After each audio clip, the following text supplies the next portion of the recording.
Assalamualaikum warahmatullahi wabarakatuh. Apa kabar teman-teman? Semoga sehat selalu ya. Oke, di pertemuan sekarang saya akan melanjutkan tentang teori komunikasi massa ya.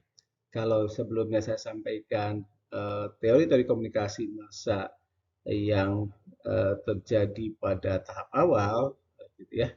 Tahap awal berbicara tentang pengaruh atau dipengaruhi.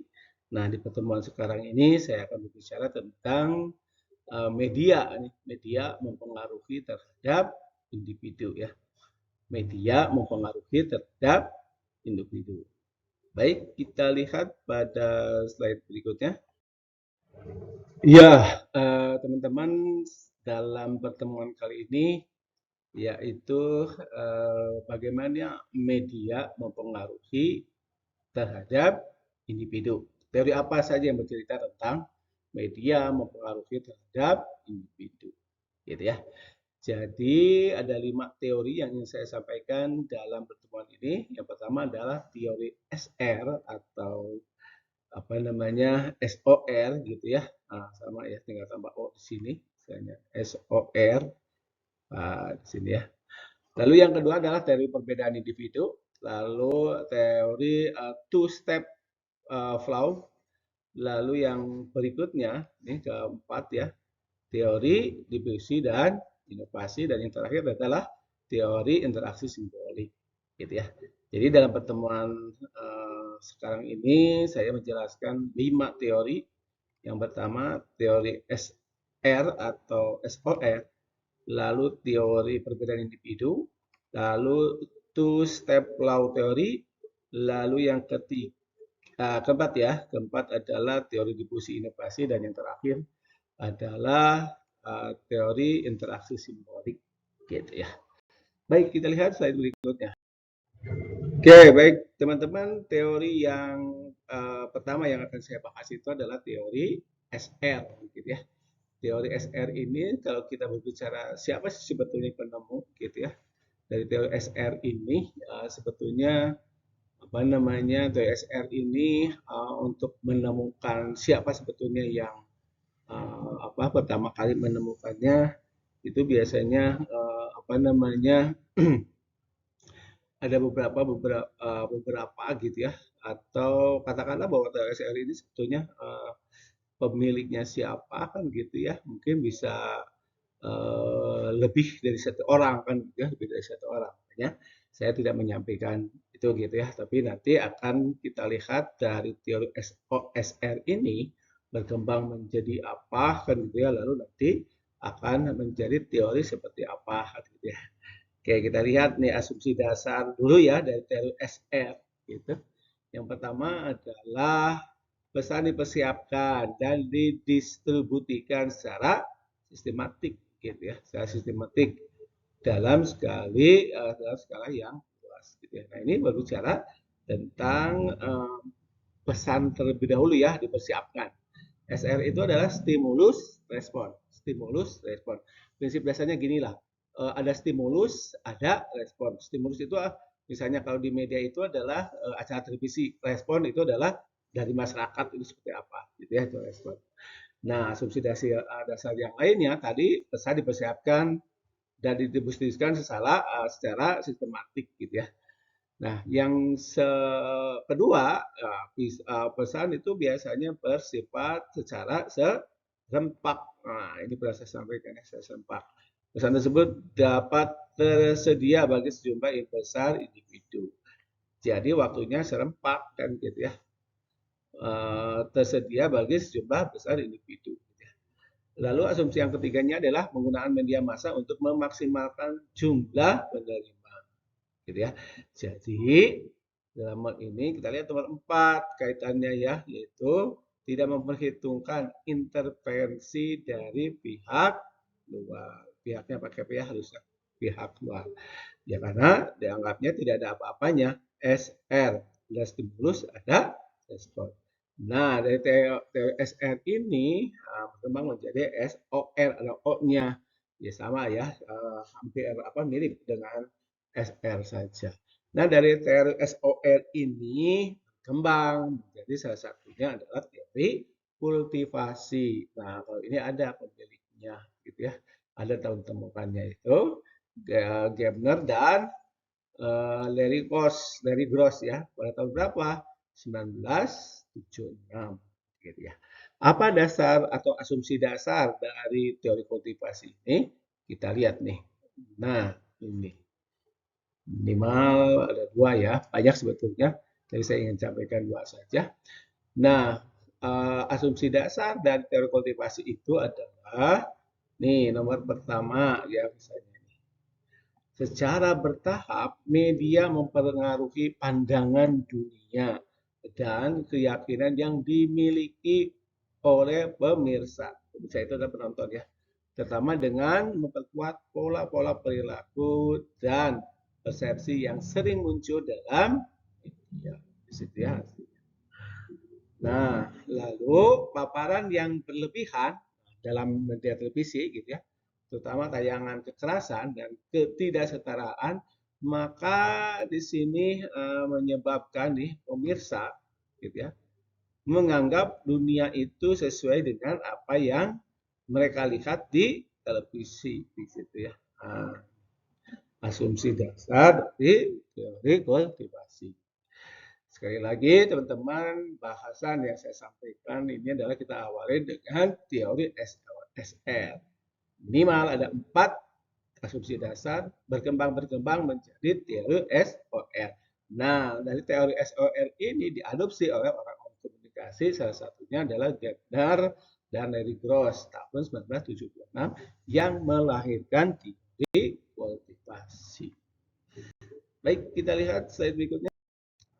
Baik, teman-teman, teori yang kedua yang ingin saya sampaikan adalah teori perbedaan individu, ya, yang ditemukan dan dipopulerkan oleh Melvin Develer sejak 1970 ya, tahun 1970. Apa asumsi dasarnya ini? Jadi, menurut teori perbedaan individu ini, bahwa pesan media itu berisi stimulan tertentu yang berinteraksi berbeda-beda dengan karakteristik pribadi dari para anggota atau audiens. Ya, artinya begini, saya misalnya dengan teman-teman si A misalnya, yaitu akan berbeda gitu ya dalam menstimulan pesan-pesan yang disampaikan oleh media, itu ya berbeda. Lalu yang kedua adalah bahwa di dalam teori perbedaan individu ini adalah mengakui adanya variabel psikologis yang berinteraksi dengan terpaan media.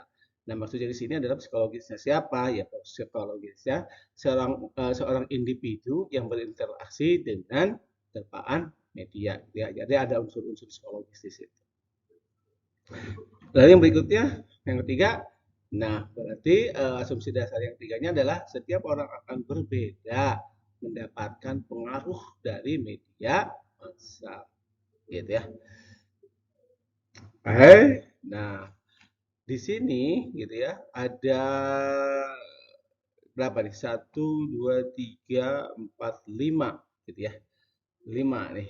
5 hal yang penting dalam teori perbedaan individu ini. Apa kelima hal itu? Yaitu pertama tentang kepribadian. Nah, kepribadian itu kan tadi saya sampaikan ini adalah kaitannya dengan psikologis gitu ya. Nah, artinya di situ yang kepribadian ini, nah ini ya. Nah, ini kepribadian ini adalah individu yang memiliki kepribadian yang beragam, yang berbeda antara satu dengan yang lainnya. Nah, unsur yang kedua, oke, unsur yang kedua nih. Sebentar. Nah, ini unsur kedua adalah nilai dan sikap. Nah, maksudnya individu memiliki nilai, sikap dan keyakinan yang berbeda. Oleh karena itulah, dalam menerima pengaruh media massa pun juga itu adalah berbeda-beda. Makanya teorinya disebut dengan teori perbedaan individu.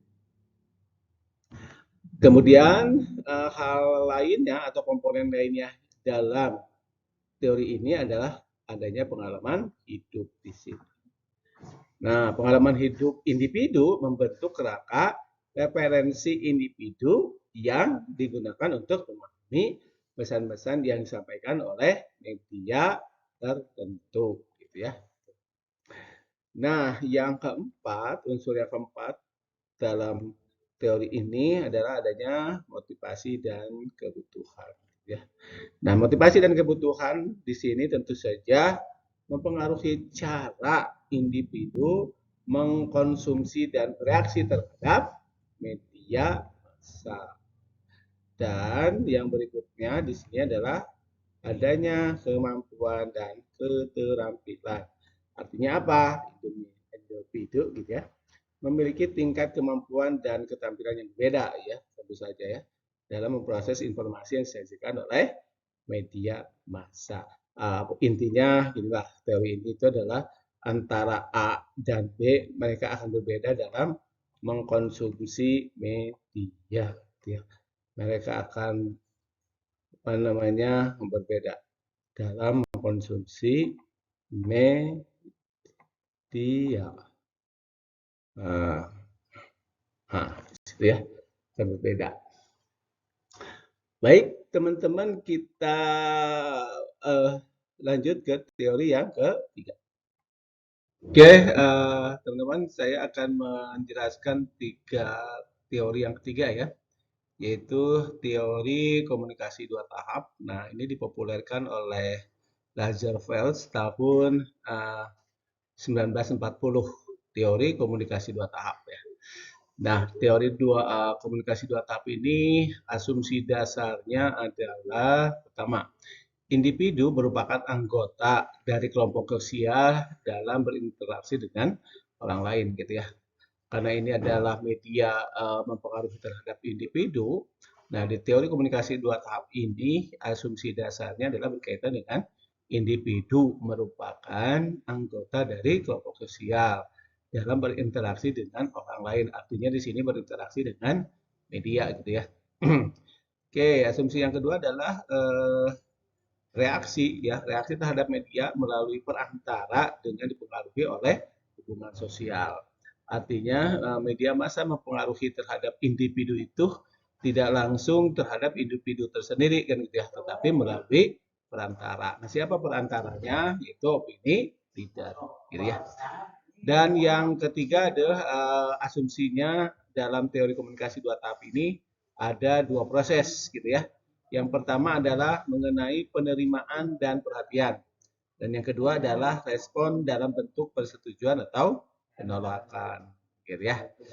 Dan asumsi yang keempat adalah individu tidak bersikap sama terhadap pesan atau kampanye yang disampaikan oleh media. Artinya berbeda-beda kan gitu ya. Dan yang terakhir, asumsi yang kelima, individu berperan aktif dalam ada individu yang berperan aktif gitu ya dalam menerima informasi dari media itu adalah disebut dengan pembuka pendapat atau opinion leader. Nah, nantinya opinion leader ini akan memberikan pengaruh yang besar pada individu gitu ya. Oke, kita lihat nih gambarnya. Nah, ini ya. Gambarnya teman-teman bisa lihat di sini. Nah, ini ada media massa. Nah, ini kan di bawahnya itu kan masyarakat tuh yang ini ya. Nah, masyarakat atau individu nih, ini individu-individu. Ini yang bulat-bulat itu adalah individu-individu.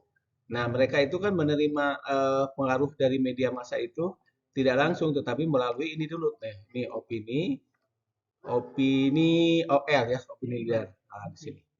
OL.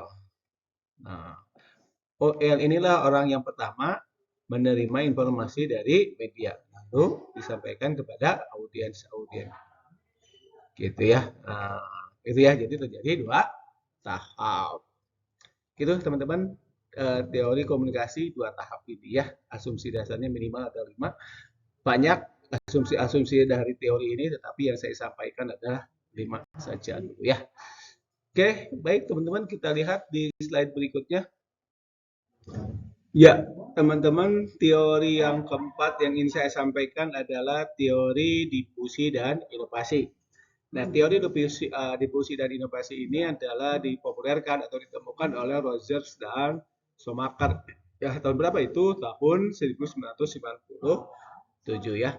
Nah, asumsi dasar dari teori ini diantaranya adalah, nah ini ya, terdapat inovasi yang akan diadopsi oleh individu dan kelompok. Nah, inovasi ini berupa ide, produk, atau praktek baru yang bermanfaat bagi siapa? Ya bagi mereka, itu saja ya, bagi setiap orang, atau bagi individu-individu dalam masyarakat itu. Nah, asumsi yang kedua adalah adopsi inovasi terjadi melalui proses difusi. Nah, apa itu difusi? Yaitu penyebaran inovasi dari individu atau kelompok yang pertama kali mengadopsi, disebut dengan inovators ya, ke individu atau kelompok lainnya dalam masyarakat. Gitu ya. Itu ada dua asumsi dan berikutnya adalah asumsi yang lainnya adalah karakteristik inovasi memenuhi tingkat adopsi dan difusi dalam atau dalam satu kelompok ya. Itu karakteristik inovasinya memenuhi tingkat adopsi oleh siapa? Oleh individu tentu saja ya. Lalu yang berikutnya adalah adopsi inovasi ini dipengaruhi oleh ketergantungan sosial, gitu ya. Adopsi inovasi ini dipengaruhi oleh ketergantungan sosial, artinya tidak berdiri sendiri. Dan yang kelima, dalam tahap dalam pengambilan keputusan, adopsi inovasi ini termasuk pengetahuan, persuasi, keputusan, gitu ya, implementasi dan konfirmasi. Dan yang terakhir adalah masyarakat itu terbagi ke dalam berbagai segmen, yaitu ada inovator, ada early adopters, ada early maturity dan late maturity, dan ada laggards di situ ya. Jadi sekali lagi minimal ada 5 gitu ya yang saya sampaikan dalam teori difusi inovasi ini ya. Dan nah ini proses difusi dan inovasi itu adalah sini. Pertama adalah ada pengetahuan.